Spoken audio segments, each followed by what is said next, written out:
Hey my crochet friends, Jane back with another video in our series on learning the basics of reading crochet symbol chart. This is part 4, and if you're just finding me now and you've missed the first 3 videos in this series, no worries, you can check the description below to find the links for those as well. Each week I'll be working through another part of the willow square using just the symbol chart, explaining the symbols as we go. This series is broken up into bite-sized videos, and in today's video we will be working through rounds 4 and 5 of our willow granny square using the crochet chart. Let's review the stitches again before we jump into today's rounds. Rounds 4 and 5 use the single crochet stitch. Looking at the stitch symbols, we see this is the one on our chart today.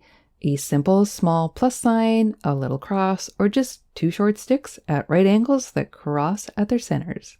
We will also be seeing that oval lying on its side again, so this is the symbol for a chain stitch, and since it's 2 ovals, we know it's a chain 2 stitch, or working 2 chain stitches one after the other.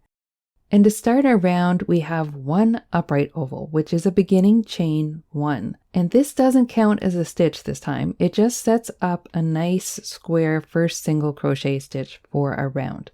And as before, our rounds end with a solid circle, which is a slip stitch. I will also describe these symbols as we reach them to remind you of their meanings. Remember, you can find how to get the PDF of this symbol chart so you can follow along as well in the description below. I will also introduce using my color version of chart in round 5, as now we're getting more familiar with the charts and how they look. Adding in the color may help you keep track of where you are and what's coming next. So a close-up here of our next 2 rounds. You can see that we have finished round 3 and we're moving on to round 4 and round 5. So this white circle and this beige circle here. So these are going to be narrow bands, and they're going to be a new stitch, which is going to be the single crochet. So we start our next round by looking for that number 4 with a circle around it, and that's where we'll start round 4. The first symbol is going to be an upright oval. This is a chain 1. It does not count as a stitch, it just sets us up for the first single crochet. So in round 4, we're going to be using our white. Now following the chart, we're looking to join our yarn in the first chain 1 of the previous round. You can see the sideways oval was a chain 1 from the previous round, and it was the first chain 1. That's the one we're going to join our yarn in. So on our actual piece, we finished here, and the first chain 1 of the previous round is here. So we want to insert our hook in there, and we want to pull up a loop, and that's how we join our white yarn. So we want to go ahead and do that chain 1 that represented by the upright oval. And next we have the symbol for the single crochet. So we're going to work a single crochet into that same chain 1 space. So insert your hook, drop a loop, 2 loops on the hook, yarn over and pull through both. That's your single crochet, and that's your first symbol. This entire round is the single crochet symbol. So all we have to look at is where we're going to place them. So the next single crochet symbol is in the first double crochet stitch. So we will go into that one. So look for that. There's the 3 right there. Make sure you're going into the first one and work a single crochet. Then we work into the second double crochet of the previous round. So again, another single crochet. And then into the third double crochet of the previous round, a single crochet. So you can see here we have our first 4 single crochets worked, and we're going to continue. Now we're going to work into the next chain 1 space, just like where we joined, except it's the next chain 1 space and it's a single crochet. And now we're going to repeat what we did before, working a single crochet in every single stitch and every chain 1 space. That is what round 4 entails. So that one's pretty simple. You just have to notice where the single crochets are going, and then you repeat that all the way around your circle. I'll meet you back here at the end of the round to finish off our round. So now we've worked our single crochets all the way around, and we're at the end of the round. This one's a nice relaxing round because you're only working with that 1 stitch. So we worked our last single crochet into this third part of the double crochet cluster. We have no stitches left and we are back to where we joined.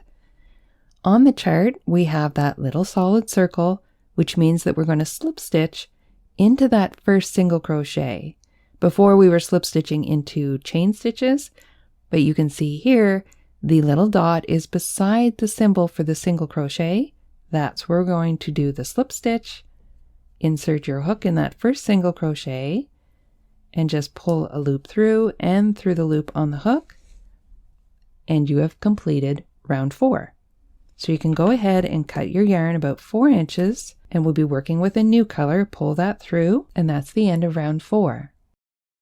Now, up until now, I've been working with the non-colored chart, but I'm going to now introduce the colored chart, because the reason I like to have the colors in the background is when I hit rows like this that are very narrow and they have very similar stitches, if I have the colored chart in front of me, I can actually tell the difference about where I am. So I did the white one already, and now I'm moving to beige. It's just an extra guide to make sure that I know which round am I on, and my eyes don't jump to another round by mistake, and I end up working those stitches and wonder why it's not working. So the color can be a really nice extra guide for your eyes. So we're looking for round 5, which is never far off from where we joined our previous round. So look for that little number 5 with the circle around it.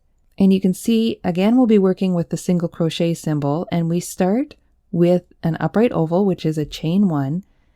And the upright oval is right above and off to the side of the third single crochet stitch of the previous round. So go down and look where you joined. You joined in the first single crochet, so we want to go to the third single crochet. So 1, 2, 3. We're going to join in this single crochet, which happens to be the middle of our double crochet cluster from 2 rounds before. That's just an extra guide. Another reason why I love symbol charts is because I can see on the symbol chart where am I supposed to be starting, and I can go back a couple rounds and go, it lines up. I can't see that in the written instructions. So another reason why I love symbol charts. So into that third single crochet from the previous round, we're going to pull up our new color beige. And then we're going to go ahead and do a chain 1. So the pull up doesn't count as a chain 1. That is a join. Then we do the chain 1. That sets us up for the single crochet and makes the single crochet sit nice and square. So now we're going to go in and do a single crochet in that same stitch. Now we need to do another single crochet in the next stitch. So we've started off here with 2 single crochets, 1 in each of those first 2 stitches. And then the symbol chart asks us for 2 ovals lying on their side joined together, which means a chain 2. So I'm going to go ahead and chain 2. Now if you look down below, there's a single crochet, and below that there's a chain space.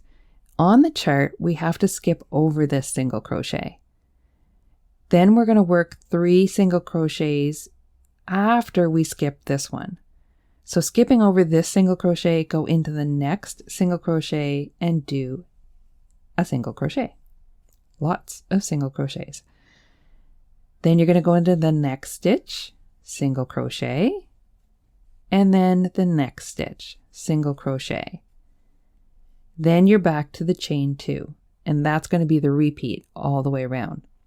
So you can see here, if you look at the chart and you look at your work, it's making sense. You're doing these 3 single crochet over top of these 3 double crochet from 2 rows below, but you of course have this round in between. But on the chart you can see that. On written instructions, that's hard to see. So it's a map in the sense that you can see where you've been and where you're going. So that's actually the repeat, the chain 2 and the 3 single crochets. Some charts will put that repeat in there. Sometimes you'll see like a quarter of the chart or only the repeat section of the chart. I like to do full charts. You can mark them up. Sometimes it's nice to have the written instructions off to the side so that you can see, that's the repeat. But visually, you just keep following it around. You'll catch on that, okay, I'm doing a repeat here, and I just keep doing this all the way around.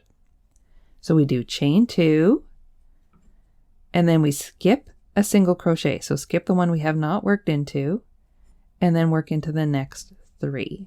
So 1, 2, and 3. Now you're going to continue to do that all the way around, and I'll meet you back here at the end of the round to finish it off.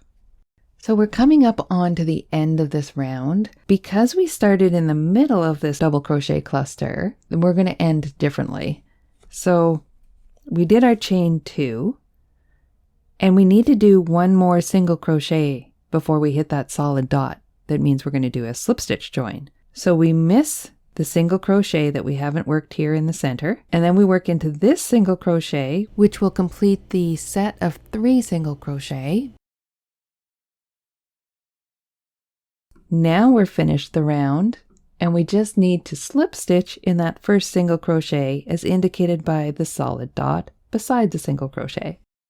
So we just insert our hook in the first single crochet, pull a loop through, and now we have slip stitched the end of the round. Go ahead and cut your yarn, as the next round will be another color. Pull it through, and we've completed round 5. Now you may notice that your rounds, because we didn't really do any increasing here, the rounds might seem to cup up a little bit. You see how they kind of curve up a little? That's okay, because in the next round we're going to compensate for that, and it's going to lie flat. A lot of granny square patterns that I work, there will be rounds in between that seem tight. Not tight isn't a good word, but they kind of curve up because I didn't do any increasing. The next round compensates for it. If I increased in every round, sometimes you end up with a wonky granny square. So if I have a round that has a lot of increasing in it, I usually make the round before it one that doesn't have any. And together, they make a nice flat granny square. So don't be concerned with these single crochet rounds if they're curving up a little. You didn't crochet too tight. That's the stage that we're at before we get to the next round, which will even everything out. So that covers the first 5 rounds of the granny square. You're getting quite a few symbols in your repertoire now. Join me in the next lesson where we'll explore round 6 and 7 of our chart. This is where we turn our circle into a square. If you enjoyed this tutorial, please give it a thumbs up and remember to subscribe to my channel so you're sure to catch all my tutorials as they come out. Thanks for joining me today. I'll see you in the next tutorial.